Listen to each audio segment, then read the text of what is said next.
Good morning dear second year students. हम लोग वणिकवाद पढ़ रहे थे और वणिकवाद के हमने विचारकों के बारे में पढ़ लिया था। अब हम लोग आज उसके आगे उनकी जो वणिकवाद में क्या कमियां रही हैं वो हम देखते हैं। वणिकवाद का हम आज आलोचनात्मक मूल्यांकन करेंगे। वणिकवाद में जो विशेषता रही है वो जैसे ये 16वीं शताब्दी से लेकर 18वीं शताब्दी तक ये जो वणिकवाद रहा है इसमें क्या कमियां रही हैं वो हम देखते हैं। और उसमें जो हम सबसे पहले हम देखेंगे कि वणिकवाद में सबसे पहली जो कमी है वह है कि वणिकवादी जो थे वो सोना चांदी को ही बहुत ज़्यादा महत्व देते थे तथा अन्य वस्तुओं को नकारते थे। तो अब ये बात लोगों को समझ में आने लग गई थी कि सोना चांदी भूख तो मिटा नहीं सकते। तो एथिक्स की बात उठने लगी कि भाई और बेसिक आवश्यकताओं की, मूलभूत आवश्यकताओं की बात उठने लगी। तो इस तरह से वणिकवाद का एक ये बहुत बड़ा नेगेटिव पॉइंट रहा कि उन्होंने कल्याण वाली जो चीज़ थी, कल्याण अर्थशास्त्र या कल्याण का जो कॉन्सेप्ट था उसका महत्व नहीं समझा। सेकंड, वणिकवादियों ने वाणिज्य को अत्यधिक महत्व दिया और कृषि की उपेक्षा कर दी। उन्होंने बिज़नेस, क्योंकि बिज़नेस क्लास के लोग थे और उन्होंने बिज़नेस की ज़्यादा बातें करी, बिज़नेस संबंधित ही विचार दिए, लेकिन कृषि के संबंध में कोई विचार इन्होंने नहीं दिया। फिर वणिकवादियों का एक गलत विश्वास था कि अनुकूल व्यापार शेष जो होता है राष्ट्र की संपन्नता का एकमात्र तरीका होता है, संपन्नता का स्रोत है। अनुकूल व्यापार शेष का मतलब ये होता है कि यानी कि एक्सपोर्ट्स ज़्यादा हों और इम्पोर्ट्स कम हों किसी भी देश में, तो वो राष्ट्र जो है वो ज़्यादा संपन्न होता है। पर इन्होंने इसके दूसरे एस्पेक्ट्स को नहीं डिस्कस किया कि अगर किसी के एक्सपोर्ट्स और इंपोर्ट्स बराबर हैं तो क्या होगा, या इंपोर्ट्स आपके किसी कारण से किसी एक पर्टिकुलर चीज़ में ज़्यादा है तो उसका क्या इम्पैक्ट होगा। इस पर इन्होंने कोई चर्चा नहीं करी, डिस्कस नहीं किया।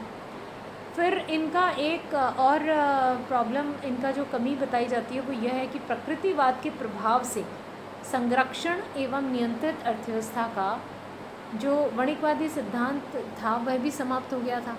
जो कि इन्होंने प्रोटेक्शन और कंट्रोल्ड इकोनॉमी की बात करी थी। इन्होंने कहा था कि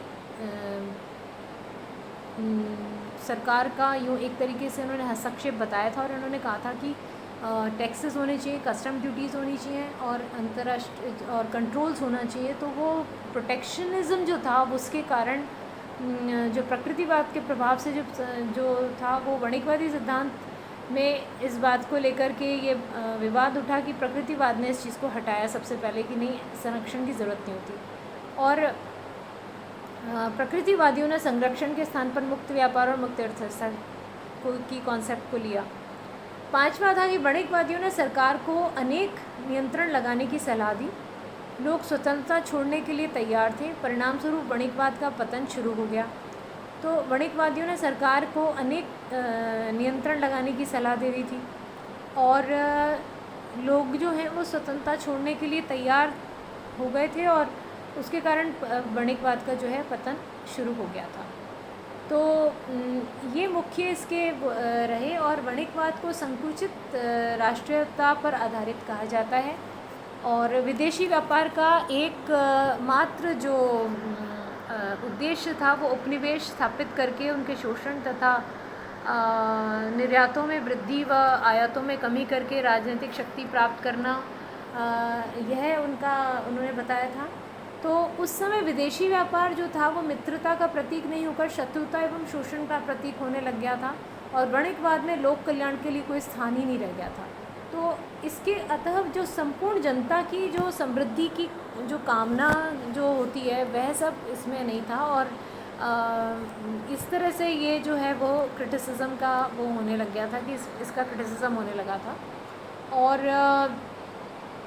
इसके अलावा वणिकवादियों के उपनिवेश स्थापना की नीतियों के कारण ही इंग्लैंड, फ्रांस, स्पेन और पुर्तगाल इन्होंने उपनिवेश स्थापित कर लिए थे और उनका शोषण किया। और शोषण की इसी ये जो कॉम्पिटिटिव जो स्पर्धा थी, शोषण की जो ये प्रतियोगिता थी, इसके परिणाम स्वरूप क्या हुआ कि दुनिया को 2 विश्व युद्धों का सामना भी करना पड़ा था, उसकी पीड़ा भोगनी पड़ी।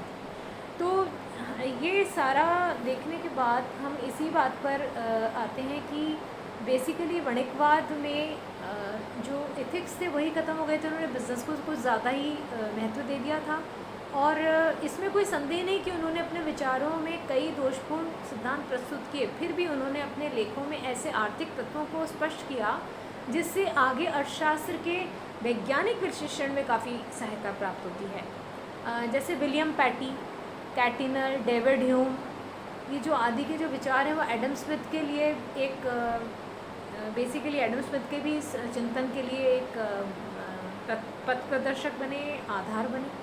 और जो वर्तमान युग में उत्पादकों के साथ साथ सरकारें उपभोक्ताओं के हितों का भी ध्यान रखती हैं, ये भी इसी की वजह से, वणिकवाद की वजह से हुआ। और वणिकवादी व्यवहारिक प्रशासक एवं व्यापारी थे, तो उन्होंने ऐसे विभिन्न आर्थिक सिद्धांतों की रचना भी की जिनके द्वारा आधुनिक समय में आर्थिक सिद्धांतों की रचना भी हुई है। तो एक तरीके से वणिकवाद ने बहुत सारी चीज़ों की पहल भी की है और आज भी जैसे स्टार्टअप जैसा हम लोग प्रोग्राम शुरू कर रहे हैं, तो ये सारा कुछ जो है वो बेसिकली इसी का ही एक आधार बनाया है। वणिकवाद ने कल्याण अर्थशास्त्र नहीं था तो इसको सोचने के लिए लोगों की तरह लोग मुड़े हैं, तो ये सारी चीज़ें इसके लिए वणिकवाद को आधार माना जा सकता है। तो थैंक यू। हम लोग कल अब प्रकृतिवाद को पढ़ेंगे। Thank you so much.